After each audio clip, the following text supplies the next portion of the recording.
Dandelion mengeluarkan tubuhnya dari celah atap. Tanpa ragu sejenak, ia melompat dari atap.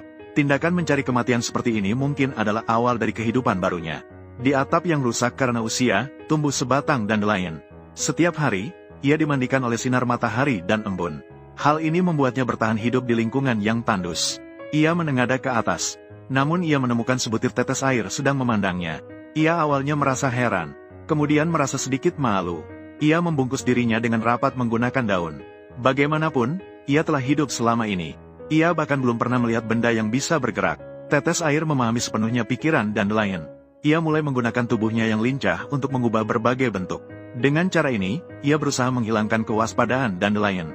Di mata dandelion terpancar tatapan penuh kejutan. Namun tiba-tiba sepoi-sepoi angin datang.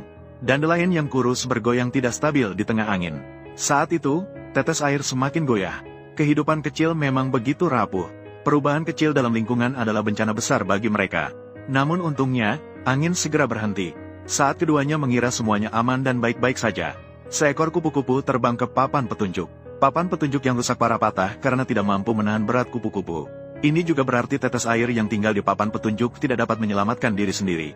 Mengikuti, ia terbang keluar bersama. Dandelion secara naluriah membuka kedua tangannya, ingin menangkap tetes air yang jatuh. Namun kenyataannya tidak seperti yang ia bayangkan. Tetes air dengan lembut meluncur di atas daunnya, lalu jatuh ke tanah. Sekarang dandelion tidak bisa lagi melihat tetes air. Ia kehilangan satu-satunya teman. Air mata berlinang. Sebuah keputusasaan yang tidak dapat dijelaskan muncul di hatinya. Ia dengan lembut menghapus air mata di sudut matanya, dan membuat keputusan yang berani. Itu adalah pergi ke tanah untuk mencari tetes air. Ia berusaha keras untuk mencabut tubuhnya dari tanah. Namun akarnya sudah terjepit erat di celah genteng bersih. Dengan daunnya yang tipis, sangat sulit untuk menarik akarnya keluar.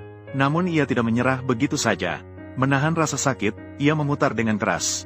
Akar dan bagian atasnya terpisah. Dandelion melompat turun dari atap. Setelah beberapa saat jatuh bebas, dia jatuh tepat ke tanah. Kehilangan akar yang mengandung air domba. Dandelion sangat sulit untuk bertahan hidup. Dia mentaikan kepala melihat papan petunjuk itu. Tidak menemukan sosok tetes air. Saat dia mengira tetes air sudah terbawa angin. Namun, tetes air ternyata ada di depannya. Dia mengerahkan seluruh tenaga, bahkan rela mengorbankan nyawanya untuk melihat tetes air. Tetes air merasakan perasaan dandelion, memutuskan untuk selalu menemani di sisinya. Dandelion dengan lembut mengangkat tetes air dengan daunnya, menikmati kehangatan yang unik dan langka di bawah sinar matahari yang lembut. Meskipun pertemuan singkat sudah cukup,